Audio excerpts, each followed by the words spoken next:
What is happening, everybody? Welcome back to Rule of Two Review. My name is Rob, and today we have yet another update to the development of Metroid Prime 4. So Metroid Prime 4 continues to be a mystery, and we all continue to wait and wonder and cry about this game and the fact that we still don't know anything about it, except for these weird small little updates to the development team behind the game. Now, a couple of months ago, I of course made an update video about some news at that time about some of the people who are still working at Retro Studios, and some of the developers on that team at Retro are some of the people who were still around and working on the original Metroid Prime games, most notably Metroid Prime 3, which released, of course, back in 2007. That was all very interesting, very exciting information, and today we have another update about a new acquisition to the team over at Retro Studios, who apparently is also working on Metroid Prime 4. And again, this isn't the most insane, humongous bomb drop kind of news or update to Metroid Prime 4, but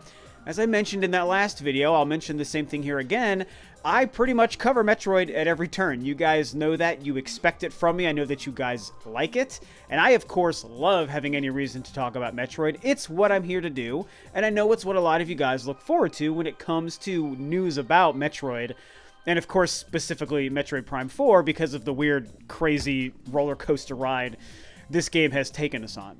So I still wanted to talk about this because as I looked a little bit more into it, it's pretty interesting, it's pretty cool, and there's a couple of cool comparisons we can kind of draw with what's going on. So this update actually comes from Video Games Chronicle, VGC, who is in fact the same outlet that actually broke the story last time about all of the Retro developers who worked on Metroid Prime 3 still being at the company and apparently working on Metroid Prime 4. So, hey, kudos to these guys, man, whoever they are, somebody who I'd never heard of until that last story.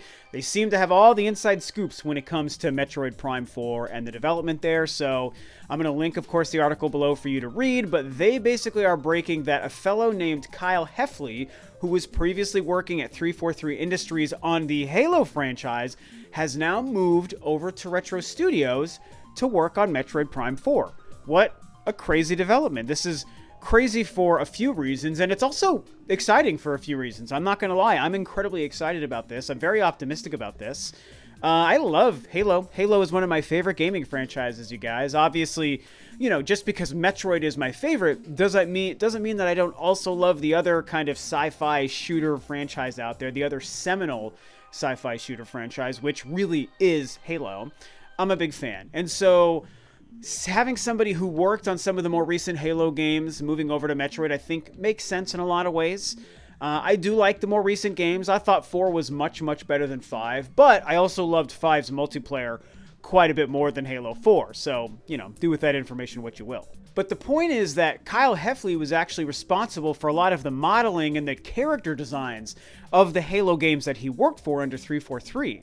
Which, when you take a look at how the Metroid games have looked in the first-person Prime series, I think kind of makes a lot of sense. And you can kind of see this marrying of ideas and design philosophies coming together, which again makes me really excited. So I'll pull a couple of quick quotes from that VGC article here and kind of go over what they're saying, and we'll kind of dive into this a little bit. Heffley acted as a senior character modeler for the Halo series and modeled many of the armored super soldiers and alien warriors that appeared in Halo 4, Halo 5, and the upcoming Halo Infinite, including Halo 5's Master Chief. The artist's portfolio, which includes many sci-fi designs reminiscent of the Metroid Prime series, seemingly makes him a good fit for the Nintendo franchise. I agree. I think that makes a ton of sense. I love seeing what he did in the Halo world, and imagine that coming over to the Metroid world, and more specifically the Metroid Prime world, for Prime 4. I think it's going to make a lot of sense. Now, obviously, one of the reasons this whole thing is like a really crazy, kooky turn of events is, for those of you who might remember, when Halo 4 was coming out, that was the first game developed not under Bungie Studios and developed by 343. And most notably, at that time, it was pretty well documented that a lot of the folks working for 343 at that time, the time of the development of Halo 4, a lot of those folks actually were from Retro Studios and had worked on the Metroid Prime games. So there's this weird back and forth, like, it's not really nepotism per se, but it's this weird back and forth, like, I don't know, trading off of employees between Retro and 343, moving from Metroid Prime to Halo and back and forth and back again. And it's really weird and it's really crazy, but because I think there are so many similar design elements across the board, most notably with, I think, the character models and the armor designs of these two worlds, I find it fascinating, but I also find it really smart. And I know that I'm kind of on an island by myself here with this opinion, but I really liked Halo 4's campaign. For a while, it was my favorite campaign. I don't know if that's the same today, but either way, I do still love it. And when you play Halo 4's campaign, you can feel some of the influence of like the Metroid sort of universe in the overall visual aesthetic and the art direction and the design. You can feel it. It's there. And I think it's maybe part of why I liked it so much, but just because of the look and sound and feel of the game beyond just the story itself. Although, I loved the story of Chief and Cortana in that game, and I think it's why it was my favorite campaign for a while, because it's a really great story. Anyway, that's Halo. We're not talking about Halo, we're talking about Metroid. And so here's the thing, you guys. I said that this isn't the hugest deal, and in a lot of ways that's true. But is this cool and important and interesting? Yeah, I think that this is pretty important and pretty interesting, you guys. I want to take a look at a couple of things. I mean, when you look at Master Chief, I think that a lot of us can see the similarities between Master Chief and Samus in the suit, the Various suit or the Power suit, all of the different suits and armor that Samus has worn throughout mostly the 3D adventures where we kind of see her suit rendered in 3D, not the 2D games and the art for those games. We can all see the similarities. I mean, I definitely felt it. Like Halo 1 and Metroid Prime came out around the same time. I think, yeah, because Halo 1 was 2001. Metroid Prime was 2002, so they were within a year of each other. And Halo had made such a splash in 2001 that when Metroid Prime came out, a lot of people, and I remember because I was working at a GameStop at the time when Metroid Prime launched, I remember a lot of people talking about how like, oh, Metroid Prime is like the Halo for Nintendo. It's like the Halo for the GameCube, which isn't really true. And we know the reasons that those games are different, but we have to go back, what, 15, 17 years or so to when these games were coming out. Different time, people had different viewpoints, and Halo was new, Metroid Prime was new. And so people made these comparisons, and at the time, I understood it. And I think part of it is Master Chief was a new character. The design of the Spartan armor and the Spartan helmet and the visor and stuff seemed pretty new and fresh at the time. It was like kind of like a Terminator-y kind of thing and vibe that it gave people.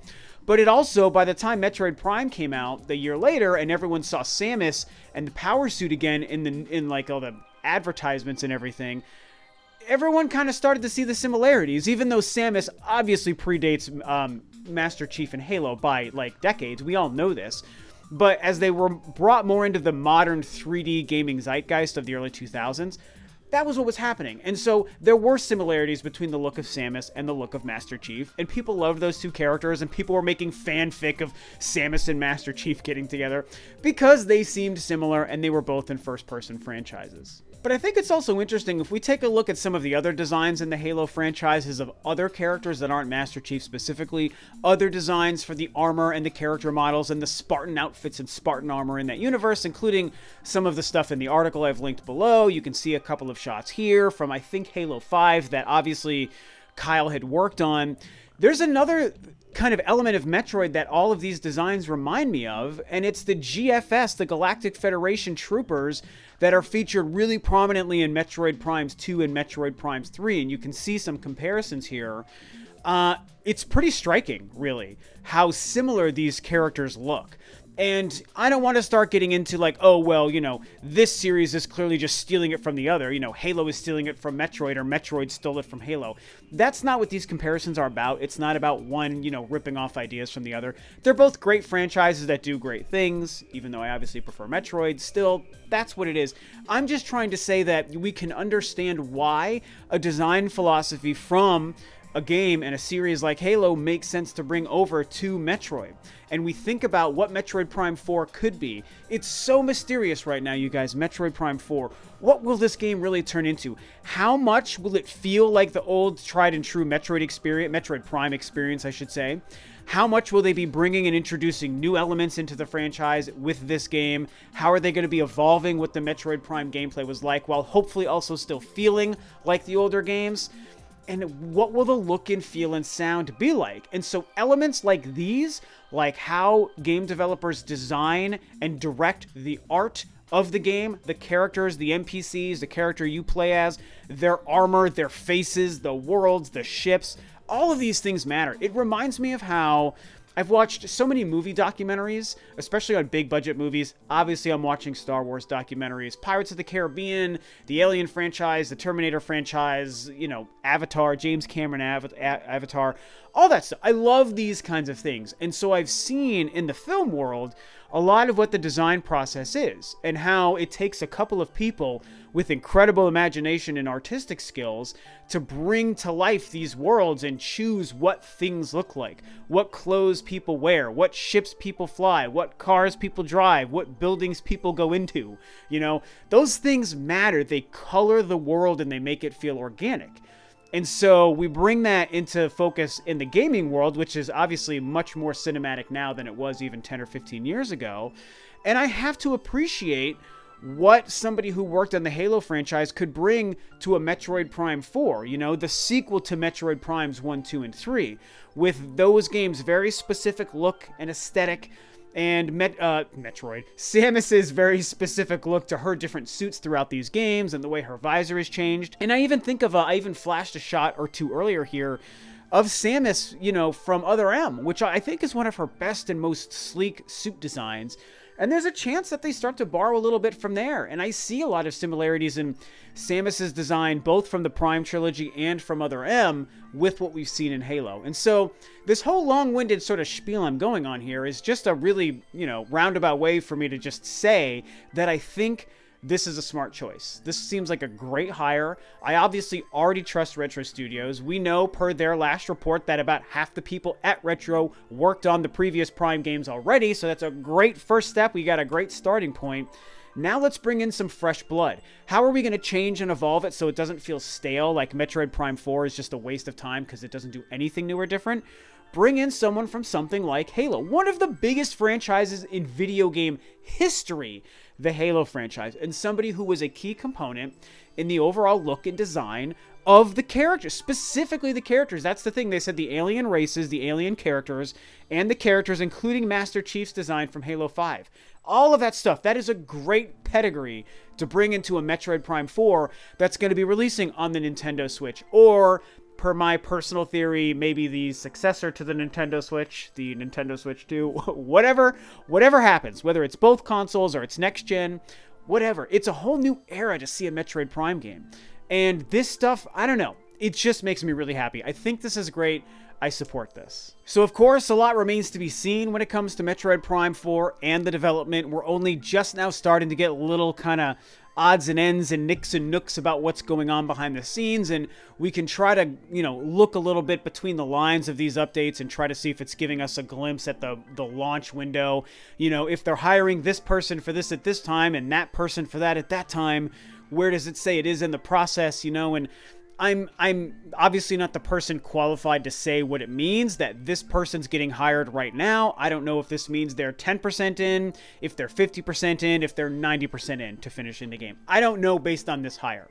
I tend to think that when, I've said this before, when they announced the delay and the restart and the Retro Studios thing in January this year, 2019, now 9 months ago, I tend to take Nintendo at their word, and I tend to think that it was probably right around that time that they made that decision. I don't think that they were faking us out. I don't think that that was something that, you know, they had made their mind up, you know, a year prior, and they were really far into development and they just waited a while to tell us. I tend to think that around December or January is probably when they made that decision. Let's scrap what we're doing. Let's close out this old team. Let's go to Retro Studios and let's start over. I think that happened around December 2018, January 2019, when they told us about it. And so if that's true, then that means, well, it's October, so that would mean we're 10 months into the development of the game, if that's true. And so I don't know, you know, this guy being hired now probably means that they're just getting ready to start putting together the visuals, you know, like, although at the same time, he's part of design, right? So they might still be trying to create the look of the game. And if they're still trying to create the look of the game, they're probably not building the actual models and worlds and ships of the game to put into the engine to make it stuff that you actually play with gameplay. They might not yet be doing that. So, but I don't know. Again, I I shouldn't even go any further into this just because I don't develop games, so let me not speak too much more just in case I'm talking out my ass and I'm totally wrong here. It's interesting to think about, and obviously I'm always thinking about it. I know a lot of you guys are always thinking about it as well, because it's Metroid, and it's Metroid Prime, and this game has been tearing our emotions to shreds ever since it was first announced over 2 years ago, and we just have to just keep waiting and wondering. But these updates are interesting, and obviously I'm going to cover every update as it comes out, and leave it to me to find a way to talk about something so small and make it a 15-minute conversation about Metroid and the implications of this move to the end result that will be Metroid Prime 4. I think this hire is a big hire, and I think it's news for that exact reason. So, bringing the design philosophies of Halo into the Metroid universe, I am on board. I don't think that's going to compromise the Metroid vision. I think it's only going to enhance the game and make it much better. So, like I said, I'm pumped. So yeah, that's my take on this so far. Pretty interesting, pretty crazy. We got a couple of updates here, both from this Video Games Chronicle website. So if this all turns out to be true and accurate, then good on these guys, man. They're doing a great job out there covering the Metroid stuff. And I certainly appreciate it as a Metroid fan and as a YouTuber who tends to cover Metroid news, because it gives me great stuff to talk to you guys about. And a lot of people talked to me on Twitter about this and wanted me to discuss it. So here I am, posting a nice early morning update video for you guys that I don't really do much anymore. So what do you guys think about this? Are you as excited as I am about this? Do you see this as a good thing like I do? Do my points and my opinions here make sense? Maybe you're on the opposite side of the fence and you don't really care that he worked on Halo. You think it's not the right decision. Whatever you feel, talk about it below, of course. But with that, this video is a wrap. So thanks, of course, as always, for tuning in, guys. This is Rob of Rule of Two Review, and I'll catch you next time on another video.